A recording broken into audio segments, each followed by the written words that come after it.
February 2nd is a big day. You might not have known that today is Groundhog Day, where we find out if the groundhog sees his shadow. If he does see his shadow, that means we'll have 6 more weeks of winter. But if he does not see his shadow, we'll have an early spring. It's also Tuesday.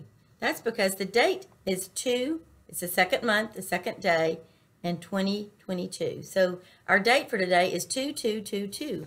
It's Tuesday. And lastly, it's World Read Aloud Day, a day when millions of people all over the world are reading aloud. So we're going to celebrate with some great stories.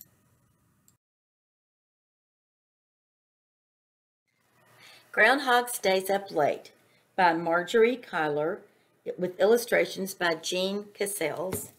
And this book is published by Walker and Company Books. Groundhog Stays Up Late. Groundhog was not the kind of groundhog who liked to hibernate. To him, making a winter burrow was boring.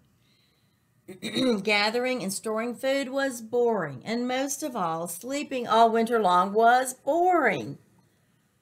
Instead of preparing for winter, he liked to play hide and seek with the rabbits, possum with the opossums, and tag with the bumblebees.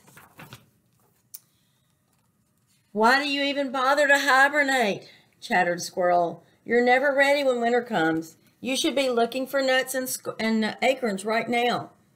"I don't think I'll hibernate this year," said Groundhog. "But you have to," said Badger.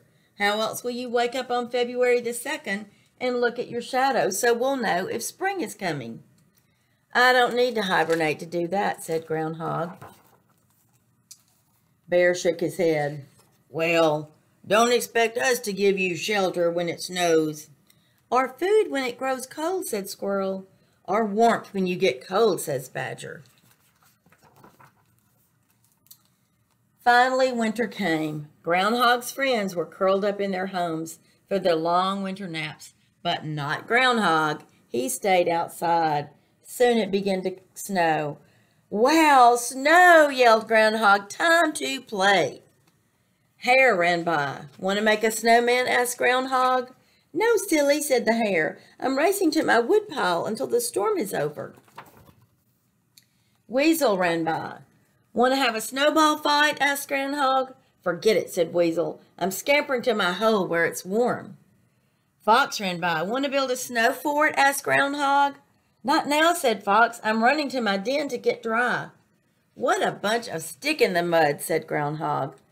As the weeks passed, Groundhog built a snowman, threw snowballs at the trees, and made a snow fort. But Groundhog was getting very hungry and very thin, which was making him very cold. And most of all, he was getting very lonely. So one day, just before Christmas, he padded over to Badger's burrow. "May I come in?" he called. Badger opened one eye. "No, I'm too busy sleeping," he said. Zzz. Groundhog scurried to Squirrel's hole. "Hello, Squirrel. How about sharing a few nuts?" Squirrel twitched his tail. "Not now," he said. "I'm taking a nap. Come back in the spring." Groundhog finally burrowed through the snow to Bear's cave. "Wake up, Bear. It's me, Groundhog," he called. Bear turned over and wiggled one ear. "Go away," he growled. "I warned you not to bother me." Poor Groundhog, so hungry, so cold, so lonely. All night long he stayed awake, but that night as he shivered and shook, he began to get an idea. An idea that would put food in his belly and give him friends to play with. A few days later, the sun came out and the snow started to melt. Groundhog climbed to the top of Hollow Hill and pointed his nose to the sky. He opened his mouth and yelled, "Spring's come early. Let's celebrate." The animals poked their heads out of their dens. They wiggled out of their burrows. They crawled out of their holes. How wonderful to have an early spring! Even though it was cold and there were patches of snow on the ground, spring was on its way. They gathered the food they had stored in the fall and carried it outside. Groundhog was waiting for them. "Happy spring," he lied. I didn't see my shadow, so spring is coming early. Let's eat. Hooray, yelled Bear. Hooray, shouted the other animals. They laid all of their food on the big stump. Groundhog dove into the dried berries and nuts and seeds. Soon everyone was eating and celebrating. That is, until something unexpected started to happen. A snowflake fell from the sky, and then another and another. Soon the snow was swirling around them like tiny stars. I thought spring was coming early this year, complained Squirrel. I'm getting very cold and very tired all of a sudden, said Bear. I need to take a nap, said Badger. Squirrel skittered back to his hole and looked at his calendar. It was January 2nd. Groundhog played a trick on us, he said. It's not February 2nd. Groundhog Day is a whole month away. What a nasty trick, cried the animals. Groundhog should be punished. But Groundhog didn't hear them.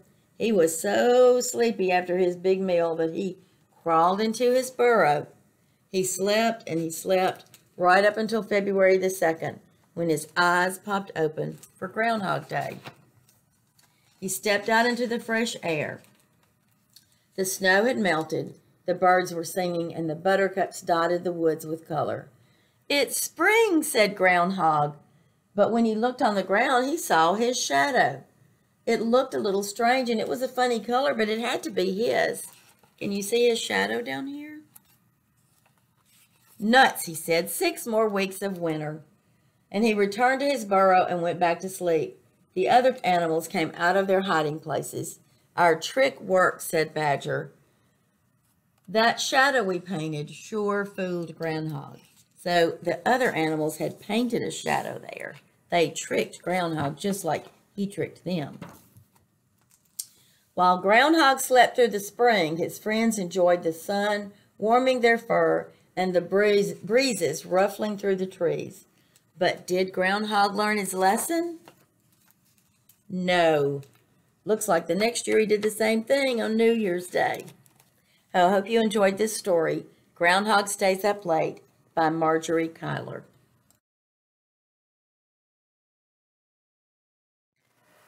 February 2nd is Tuesday. The date is the 2nd month, 2nd day, and 22 is our year. So it's 2222. To celebrate, we're going to read this story, or 2 stories out of this book. I Like You the Way You Are by Eve Bunting, illustrated by John O'Brien. And it is published by Clarion Books of New York. The first story is At the Gym. Turtle and his friend Spotted Turtle went to the turtle gym. They did pull-ups and push-ups, knee bends and splits. You see, Turtle is a lot bigger than Spotted Turtle. You see all the exercises that they're doing at the turtle gym. They did back rolls and helped each other get right side up again. Turtle was very good. Spotty was not. But Turtle didn't say so. He didn't want to hurt his friend's feelings. On the way home, Spotty was gloomy. I wasn't very good at the gym, he said. Don't worry, Turtle said. He thought singing might cheer Spotty up. Let's sing, Turtle said. He started them off. His voice was like a barking bulldog's. Where the floating lily pads dance beneath the moon. Spotty joined in. He had a beautiful voice, smooth and sweet as Beetlejuice. Oh my, Turtle said, you have a beautiful voice, smooth and sweet as Beetlejuice. Thank you, Spotty said. He thought Turtle's voice was like a barking bulldog, but he didn't say so. He didn't want to hurt his friend's feelings. Isn't it nice, Turtle said. One turtle is good at one thing, and another turtle is good at something else. His friend agreed. Together we are good at twice as many things. They sang all the way home. While the floating lily pads danced beneath the moon, Then Turtle said, "Good night, Spotty." And Spotty said, "Good night, Turtle." And plop, plop, into the water they went. The next story we're going to read out of this book is At the Movies with Turtle and Spotted Turtle. Turtle and Spotty went to the movies. The movie was called The Frog Prince.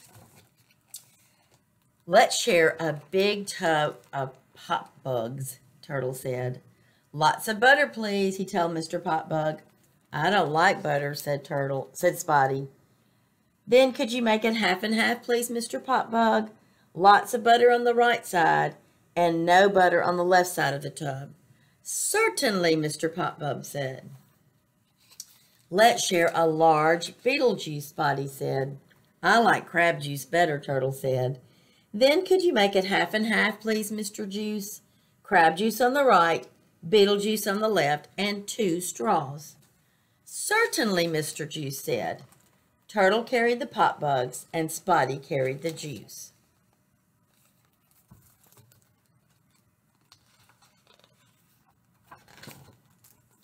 "Let's sit at the front," Turtle said. "I like to sit in the back," Spotty said. "Then let's sit in the middle," said Turtle. They sat and munched and crunched and slurped. The movie began. The star frog was very handsome, but near the end, a princess kissed him. Quick as a tongue flick, he changed into an ugly prince. Turtle and Spotty talked about it as they walked home. "She should have not kissed that nice frog," Turtle said. "He looked like Peeper in our pond." "It was a sad story," Spotty said. "I cried." Turtle nodded. "I did too. I'm glad I have never met a princess. She might want to kiss me." If we see a princess, we will hide under our shell," said Spotty. And Turtle nodded. "Good idea." Moonlight was silvery gold on the pond. Stars swam in the dark water. Turtle sighed happily. "Shall we meet for breakfast?" he said. "I don't eat breakfast," Spotty said. "How about lunch?" "I don't eat lunch," Turtle said, "but we could do brunch. It's halfway between breakfast and lunch," he explained. "Sounds good," Spotty said. "Isn't it nice that we don't have to agree on everything, but we can still be friends?" "Really nice," Turtle said. "Good night, my friend." "Good night, Turtle." And plop, plop, into the pond they go. This is such a neat book about 2 friends, but it's also about how we can still be friends even if we don't agree on everything. I hope you enjoyed the book. I Like You the Way You Are by Eve Bunting.